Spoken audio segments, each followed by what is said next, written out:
Assalamualaikum warahmatullahi wabarakatuh. Innal hamdalillah nahmaduhu wa nasta'inuhu wa nastaghfiruh wa na'udzu billahi min shururi anfusina wa min sayyiati a'malina. May yahdihillahu fala mudilla lahu wa may yudlilhu fala hadiyalah. Asyhadu an la ilaha illallah wa asyhadu anna Muhammadan abduhu wa rasuluh. Faqad qala Allah Ta'ala fi kitabihil karim ba'da a'udzu billahi minasy syaithanir rajim. Qul huwallahu ahad, Allahus samad, lam yalid wa lam yulad wa lam yakul lahu kufuwan ahad. Wa qala nabiyuna sallallahu alaihi wasallam fil hadits, man akhiru kalamihi la ilaha illallah dakhalal jannah. Alhamdulillah hadirin yang dimuliakan Allah Subhanahu wa taala. Selalu kita bersyukur atas nikmat yang Allah Subhanahu wa taala berikan. Kenapa? Karena nikmat ketika kita tidak syukuri, Allah Subhanahu wa taala akan cabut nikmat tersebut dan Allah Subhanahu wa taala akan menjadikan kita orang yang kufur. Ay syakartum la azidannakum. Apabila kita mensyukuri daripada nikmat Allah Subhanahu wa taala, maka Allah Subhanahu wa taala akan menambahnya, akan Allah Subhanahu wa taala pasti akan menambahnya. Jadi hadirin yang dimuliakan Allah Subhanahu wa taala, termasuk nikmat daripada paling besar adalah nikmat iman amal soleh, nikmat daripada agama. Seseorang yang tidak mempunyai daripada agama, seorang yang ateis, orang yang tidak ada agama dalam dirinya, maka Allah Subhanahu wa taala akan hinakan orang tersebut. Bahkan orang yang tidak mengenal daripada Allah Subhanahu wa taala menjadikan daripada batu-batuan, pohon-pohonan atau hewan-hewanan sebagai daripada Tuhannya. Sedangkan Allah Subhanahu wa taala menciptakan semua makhluk di muka bumi ini untuk daripada berkhidmat kepada manusia. Akan tetapi kenapa malah disembah oleh manusia?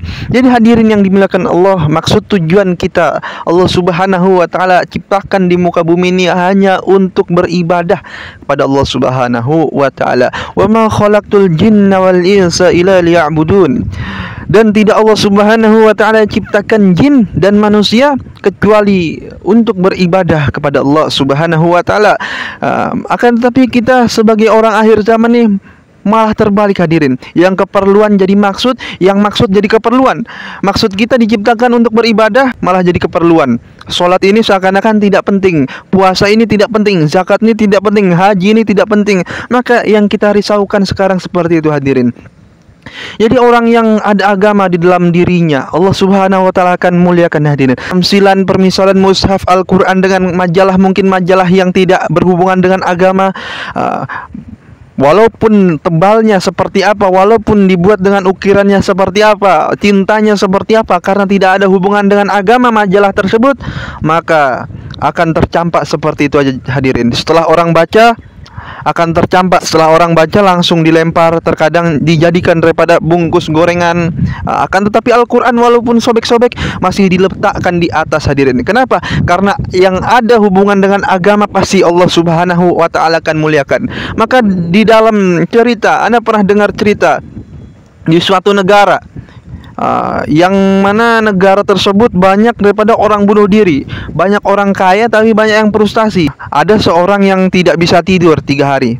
Maka orang tersebut dia saking tidak bisa tidurnya, dia mau daripada bunuh diri. Bunuh diri tersebut itu bayar hadirin.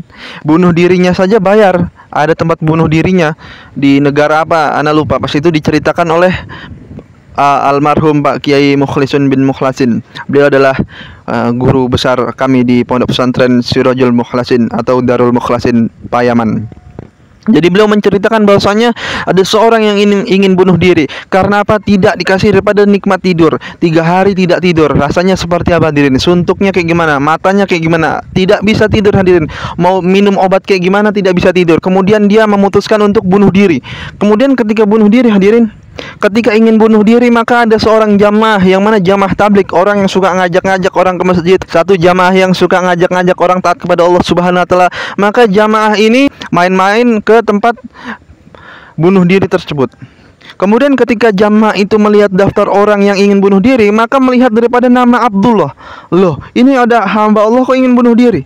Maka ketika ini bukan kisah dong yang hadirin, ini kisah nyata ini. Ketika orang tersebut jamaah tersebut lihat orang yang bernama Abdullah ingin bunuh diri, maka dipanggil, dicari mana Abdullah yang ingin bunuh diri. Maka ditanya, "Kamu Abdullah?" "Iya." "Kamu Islam kan?" "Iya, saya Islam." "Loh, kok kamu mau bunuh diri?" Maka heran orang tersebut, "Mas, asbab apa kamu? Sebabnya apa? Kok ingin sampai bunuh diri?" Maka dikatakan, "Saya tidak bisa tidur karena saya memikirkan dunia habis-habisan dan saya tidak bisa tidur selama udah 3 hari lebih." Maka Masya Allah, tidak tidur selama 3 hari nih kayak gimana rasanya hadirin? Badan itu sakit semua, bahkan disuntik tidur pun tidak tidur-tidur. Maka orang tersebut diajak daripada untuk mendengarkan taklim agama di masjid. Maka yang Abdullah tersebut nih tidak mau, bahwasanya dia udah bayar mahal-mahal untuk bunuh diri dia. Keluarganya pun udah merelakan. Kemudian setelah itu dibawalah Abdullah, sudah dipaksa, ini bukan dipaksa, dirayu-rayu dengan jamaah tersebut, mau dia ke masjid.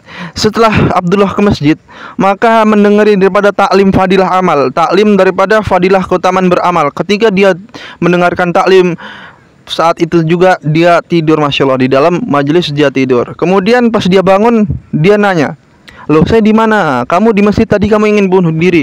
Astagfirullah, dia baru sadar situ. Kenapa saya mau bunuh diri udah beberapa hari, hampir seminggu saya tidak tidur. Maka itu daripada nikmat tidur hadirin, nikmat memanjamkan mata. Maka kita banyak sekarang orang yang diberi daripada harta banyak. Jangan melihat ke atas, melihatlah selalu orang yang di bawah kita. Masih banyak orang yang lebih susah dari bawah kita, agar kita pandai-pandai bersyukur. Karena orang tersebut sudah daripada si Abdullah itu, dia nggak jadi bunuh diri. Pas pulang itu orang yang di rumahnya pada kaget, nggak jadi bunuh diri, ya senang semuanya. Maka karena agama Allah Subhanahu wa taala muliakan hadirin. Jadi hadirin yang dimuliakan Allah Subhanahu wa taala, kesimpulan akhir daripada perkataan ini adalah bagaimana kita pandai-pandai bersyukur kepada Allah Subhanahu wa taala dimanapun, kapanpun, dan dengan siapapun. Kita harus bersyukur kepada Allah Subhanahu wa taala. Dan ketika kita ada agama dan mengamalkan agama secara sempurna, Allah Subhanahu wa taala akan memuliakan kita baik di dunia ini maupun di akhirat. Maka dihimbau kepada seluruh saudara muslimin dan muslimat di seluruh Indonesia khususnya, dan seluruh dunia yang melihat daripada pembicaraan yang singkat. Karena pembicaraan ini jangan lihat siapa yang mengatakan, tapi apa yang disampaikan. Lihatlah dengan mata hati. Jangan sampai khatamallahu ala qulubihim. Masya Allah, ini kayak Bani Israel nih, khatamallahu ala qulubihim, disampaikan kebaikan tutup telinga, tutup mata. Maka bagaimana kita melihat dengan mata hati apa yang disampaikan. Jangan lihat siapa yang menyampaikan hadirin, karena yang menyampaikan hanya belajar, hanya hamba Allah Subhanahu wa taala yang belajar. Maka sebelum majelis ini ditutup, maka alangkah baiknya antum semua mendukung daripada dakwah media kami dengan doakan terus perjuangan dakwah media kami. Karena apa? Karena sekarang zamannya media, ketika kita menggunakan media kita dengan baik, maka akan menjadi amal jariah, akan menjadi ladang pahala. Ketika kita menggunakan media kita salah, akan menjadi daripada dosa jariah. Maka hadirin yang dimuliakan Allah Subhanahu wa taala, dukung terus dakwah media kami dengan doakan dan subscribe. Maka kita tutup dengan doa kafaratul majlis. Subhanakallahumma wa bihamdika asyhadu an la ilaha illa anta astaghfiruka wa atubu ilaik. Wassalamualaikum warahmatullahi wabarakatuh.